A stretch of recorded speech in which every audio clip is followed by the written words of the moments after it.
кеттік. Мамаға көмектесейік. Сиыр сауысайық.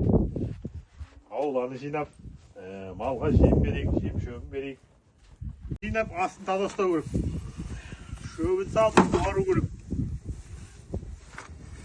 Мал деген, төрт мал деген сиыр малы. Алла тағала сиыр малын амал еткен. Бұл сиыр малынан көптеген өнімдер алуға бар. Ет, сүт, құрт, ірімшік, тағы сол сияқты. Ал балам беғарай жіне, беғарай. Екеуміз қораны тазалап, бұзауды салып сиырға мамаға көмектесейік. Жүр. Жүр. Бұзауы тартып, мамаға көмектесейік. Балам бұзауы тарт енді.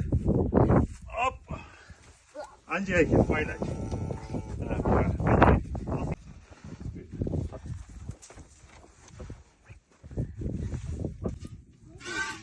Кел, Мұхаммеджан балам, бұзауды шеш. Сүтті үйге барып,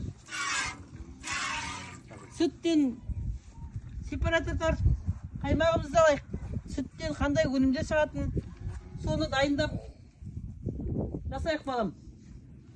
Балам, жаңағы сауып алып келген кешкі сүттен сепаратор тартып, екеуміз әдемі қылып қаймақ тартып алайық. Мынау не?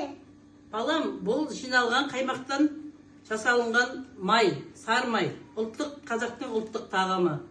Жиналған қаймақты шайқап май жасап, азық дайындап аламыз. Мама, мен де жасаймын. Кел балам, екеулеп құрт жасаймыз. Құрт қазақтың ұлттық тағамдарының бірі. Жаңағы салған сиырдың сүтінен екеулеп құрт жасаймыз. Қандай мақалдар білесің балам? Айта қойшы. Еңбегі наны татты.